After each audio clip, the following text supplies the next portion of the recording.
you're saying you not only got a public sector job, of course, you explained right now with help of volunteering, but you also got a $5,000 scholarship. Let me feel good to be an immigrant. I mean, Awesome. Welcome, guys. Hello, everybody. Welcome to Damn It Feels Good to Be an Immigrant, a new podcast series by my personal mentor, an online platform for Canadian immigrants to help them succeed in Canada. Today, we have none other than CEO of my personal mentor, Chetanya Sharma. Welcome, man. It's my honor and privilege to host you today. So, let's kick it off by, quick round of yeah, introductions back and forth. So share a little bit about yourself, how you came to Canada, and what you're up to right now. yeah, for sure, man. Thanks a lot, Pratik, for having me here. So yeah, as I came in Canada back in 2017, August, I would say, and there are a few dates that you will always remember throughout your lifetime. So I think it was August 25th, 2017, when I came to Canada for the very first time, and I was 17 at that time when I landed here. It was my first time, coming abroad at that time and leaving my small hometown country and all the way to North America. So that was a big change, big shift. But it has been an amazing, roller coaster ride so far, and coming and now being graduated and eventually, working full time. So it's been wonderful so far. That's amazing, man. That's amazing. Just for the audience and, for sake of our lovely, family, MPM family, I'll go ahead and share a little bit about myself. My name is Pratik Parashar. I'm originally from a small town in India, in Haryana. It's known as Karnal. I hope someone knows. But I'm in California right now. I work as a mechanical engineer. I graduated almost 5 years ago as a mechanical engineer, and it's been a blessing, man. Learned not just about machines and mechanics, but also a lot about peoples and personalities. As you said, it's a roller coaster ride, so there are ups and there are downs.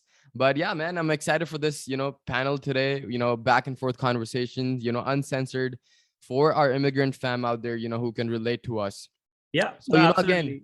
And yeah. for us, for our viewers who are watching us right now, just a small intro for that. Today we are having a small session in which we'll be talking about scholarships, volunteer work, and what are the importance of it in Canada if you are planning to come or if you are here. So stay tuned. It's going to be a lot of fun. Quick session. But if you have any more questions, anything for us, feel free to comment in the section below. So Yeah. For our let's go YouTube ahead. family, he's not Yeah. crazy. He's just addressing the TikTok. But yeah, man, one question I feel like, you said you came here when you were 17, and if I'm correct, you were 23 now. Yeah. I just turned Awesome. 23 last month. Yeah. Awesome. Perfect, man. Yeah, share a little bit about your journey, man. These past 5, 6 years, 4 or 5 years, how has that been? Like your work, your maybe extracurriculars, how's that journey been? Yeah, so back in 17, when I came in, right after high school, in India, it's not the same as students over here. People start working when they're 15, and it's absolutely crazy to see people are working so hard, right after they're in even if in their high school. So seeing that, that was the first culture shock, I would say. When I'm seeing people who are the younger than me and they're working like 20 hours a week, and I think that was the first culture shock which I got. So my first job, I think it took me close to 3 months to find my first part-time job, and it was with one Indian restaurant. I'm pretty sure who are in Ottawa, they know it's called Amaya. So that was the first place as a cashier where I started working.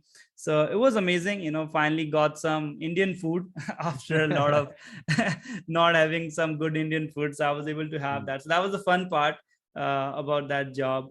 And eventually, from there, getting involved on campus and getting involved with volunteer work, and eventually, slowly and steadily getting the hang of it, learning the Canadian culture, Yeah. and understanding what is important and what are the things that you have to get to to land a good job at the end of the your 4 years. So I think every single job whichever I did from the very first year, I think it was needed to be where I am today. So I think That's so interesting, man. That's so interesting that you put it that way.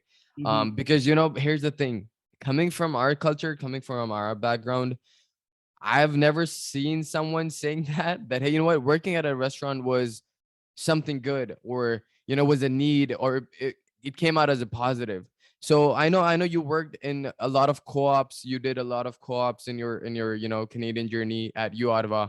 You know, now that you say it, how was that important? How was those part-time jobs important when you got your co-ops? So if you could Yeah, shed some light on so that. when it comes to co-ops, we always have to consider co-op jobs or summer internship, Mm, or people say it F-swap.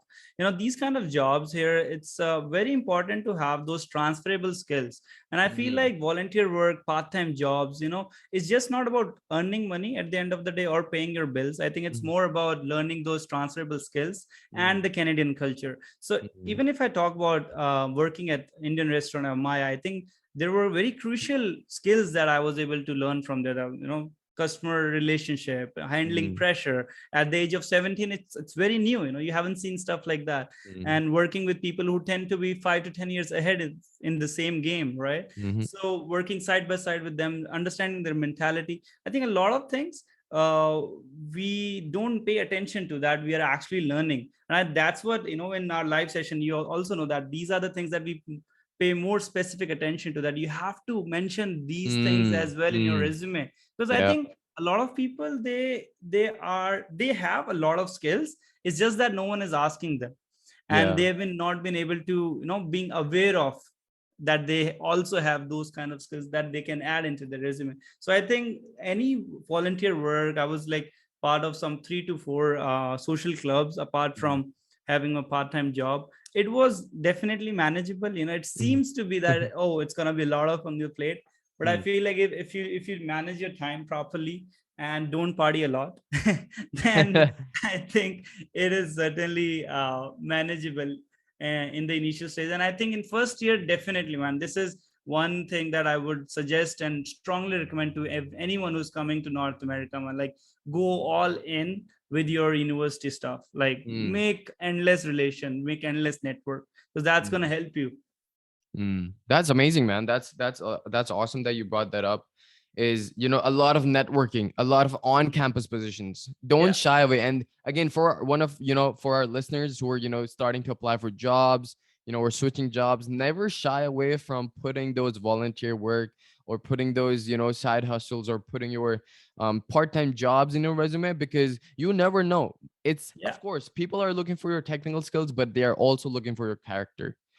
And I Hmm. feel like these small jobs that help you build yourself, tell you a lot about the culture, also kind of portray about your character. So Yeah. again, thanks for bringing that up, Chetanya. And now that you talk a lot about on campus positions and on campus, just being more involved on campus, Hmm. how was that switch like? You were involved in campus. You said you had no experience back in India. You didn't work. All you had before your co-op in the public sector, you said, you know Yeah. how was the transition like? I'm curious because with no work experience, just volunteering work and just Hmm. being involved on campus, how can someone get into the government of Canada? Shed some light on that. Yeah, no, absolutely. So, Pratik, I think this is one of the very important point that I would like to bring up here is Mm, it's very like getting the first job is difficult. It's going to be hard, and yeah. it's hard for everyone. And it's Mm, not just for, everyone feels like, okay, I am going through something more, or mm, someone else, it was easier for someone else. But I yeah. feel like every single person, and think including you, must have struggled a lot to get that first position. Mm-hmm. So, but at the same time, on the flip side, getting a volunteer position is not that hard. Mm, And I think that should be the first focus on whenever you're getting into your university or you're getting into your college. And it's never too late, even if you're in third year or even in your fourth year. Volunteer works are always open for that. mm, I am like working full time right now. I still try to find some volunteer work around my society, because those kind of things help me get along mm. with more people, network That's more awesome. people, right? Mhm. And working from home, I think volunteer work is the only way I get to meet more people, which I love Yeah. the most, right? Yeah. So I think those kind of stuff that really helped me meet the right people at the right time, Hmm. and at the same time evolve my mindset about, okay, I'm not the only one who is trying to work so many things, because the person who is at the volunteer stuff, he's studying law, he's becoming a lawyer, or he's becoming an engineer, Hmm. who he has more difficult life, more, Mm, he has more less time for all this stuff, but he's still trying to make it happen, right? hmm. So these kind of things, it motivates you to being part of all this stuff. And eventually, trying from there, I think when I was applying for co-op, I still remember I applied for like more than 150 plus jobs, and I was not able to hear back from any of them in my first round. And I was like, man, I've been trying to do so much. I've been doing so many volunteer work. I've been working part time. What am I missing now? Mm. Is it the resume? Is it my skill, or is it just me? You start doubting Yeah, yourself. yeah, yeah. And I feel like it's just a matter of time. It's just the right, like strategy that you're applying for. So eventually I was able to get an interview with Service Canada in my first co-op. And Nice. I still remember, like, half an hour of that interview, 25 minutes they were asking me about my volunteer work, Wow, about dude. about the work which is outside my study. And I think that was the Mm, day when, it was a light bulb moment for me, where I, mm. I actually felt that the volunteer work is the need, that you Wow. have to be involved when it comes to your Canadian experience. That's so interesting, man. That's so interesting because, you know, that again, I'm definitely in sync with you, and I have the same mindset. But just going 4 or 5 years, back in the timeline, I never thought. I was like, hey, you know what? It's not paying me. This Hmm. is this was my mindset before Yeah, I yeah, yeah, actually yeah, yeah. started, getting into volunteering. It's not paying me. It's kind of deviating me from getting a good degree, because that's our mindset. Like, you know what I Yeah, mean? Like, as an yeah. as an immigrant, get good grades, get a good job, you have a well settled life. These are Hmm. the three things that always been told to us. So that's awesome that you said, volunteering is so helpful, and you said it's a Hmm. need. That's interesting, man. Like, when you say it's a need, I feel like, so if you had to like tell someone, let's say, someone's just moving to Canada, if Hmm. you had to kind of explain them how important is Hmm. volunteering, what would you say to them? Well, to be honest, I can sum it up in a quick sentence: is that volunteer just not got me a public sector job, but it has eventually got me a $5,000 in scholarship in my fourth year. What?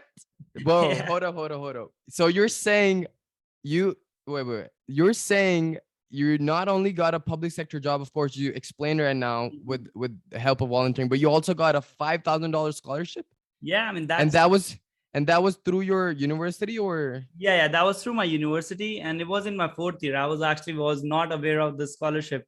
And one of my mentor, I was doing a volunteer work with him, and somewhere he recommended my name for that scholarship. That, Mm, this guy has been working, bringing the Asian culture, infusing that with the North American one. Because interesting. I was part of a club in my first year where we used to organize a lot of cultural events. And apparently the director, he really liked it. He Mm, liked that, the culture that we're trying to maintain there. And he liked when Asian people, they're dancing together with people who are in North America. So I think that message was very strong. And mm. eventually, I got recommended for a scholarship that ended up getting me a $5,000 waive off for my tuition fee. I think that was the biggest help that I can provide to my family, I would say. 100%, man. Yeah. $5,000, that's not a small number for someone who's coming in as an immigrant and as a student. So Hmm. kudos to you, man. Kudos to your hustle. Of course, I think I would leave the podcast session to here. I that is amazing that you worked around your way. So in a nutshell, if I had to say, the volunteering really helps you not just learn about the culture, but also helps you network, and you never know what that network might get you. Absolutely. Because at the end of the day, Pratik, I think more than money is networking, which is more important. Mm, That's your gold mine, I would say. The more the people you never know who you're gonna, came across with. Like, let me share a quick, example of that as well. mm, I was volunteering in my one of my co-op position, apart from just doing my job. I was working voluntarily on a side project, in which I was side by side working with the directors, because I was helping them to organize like quarterly team meetings. Basically, it was a very small event. I was just helping them manage and organize and have calendar setups and stuff like that. So if you see, it's a very small task, but mm, when you see on the macro side of it, you'll get to know that you're side by side working with the directors. You're understanding their mindset. You're playing on a mm. higher level now. it's just, you're just not an administrative officer anymore. you're Mm. you're working with the people who tend to be 15 to 20 years in public sector, and they have endless network. I mean, they have Mm. been in this game for the past 20 years, right? They know from every person from ground level to the top, right? Mm. And when I was in fourth year, I was about to graduate, right? And I was fine looking for a job. And to be very honest, I was also struggling in the beginning, 100%. Yeah. since I was also learning, I was also figuring Mm. out what I like to do and what I want to go for. And I still remember I started applying. I was not able to hear back since, job market, bro, it's crazy right It now. And is. It every is. single person is looking for a job. And Mm. you remember one of the person who mentioned that RBC gets 18,000 applicants Applications. Yeah. every single day, which is crazy. Crazy. Yeah. So, I think at that point of time, I got an email in my inbox saying, "Hey, we would love to have you volunteer." And from there, I got to know that this is a position in some other department Mm. where my director got shifted, and he came to know that I'm looking for a job, and he offered me a job in his department. That he knew Dude. this guy is a hustler. This guy works. This guy loves to organize events. So just Wow. from there, I Just was from able a to, volunteering work that you did with yeah, him, you got a public sector job. I got it. It's just the one right now which I am in. It's one of the volunteer work that I did, and to be very honest, to sum it up, in 4 years, I feel like my volunteer work has paid off more than the work I did when I was getting paid. So I think this is something that I have recently, Man, you know, that is amazing. That is amazing. Kudos to your hustle. Yeah, man, I feel like I should start, getting into volunteering more. Maybe there's much more to it. I never thought it that way. But thank you so much, Chetanya. I think I will leave our listeners to hear. You know, uh, guys, if you were listening, you learn from the best. So I would say keep hustling, keep volunteering. You never know what you end up with, because this is the network. Your network is your net worth. yeah, So make sure you go out there, network with people. And you're not just here to work, guys. You're here to enjoy the Canadian journey. So connect with more yeah, people, as Chetanya exactly. said. This helps you kind of, get to know more about the culture, more about different people and personalities. So thank you so much once again, Chetanya. No It worries, was Pratik. amazing Thanks a talking to lot. you, Yeah, man. And here we are with MPM for immigrants by by immigrants. immigrants. Take care. Well, I'm just gonna answer a few of more questions on the live, and thanks a lot, Pratik, for having me. It was absolutely amazing. I believe a Mhm. lot of people, or even one person, if he goes out there and do some volunteer work today, I think our task was, it has been achieved from there, 100%. I think so. 100%. So yeah, Awesome, man. thanks a lot for having me here, and I talk to you soon. Awesome, man. Take care. Bye bye. Take care. Bye bye. Die with the smile, very innocent. Who that is? Who that is? Big Papa, foreign shit with the Timberlands. No brother with this shit. Yeah, we with this shit. So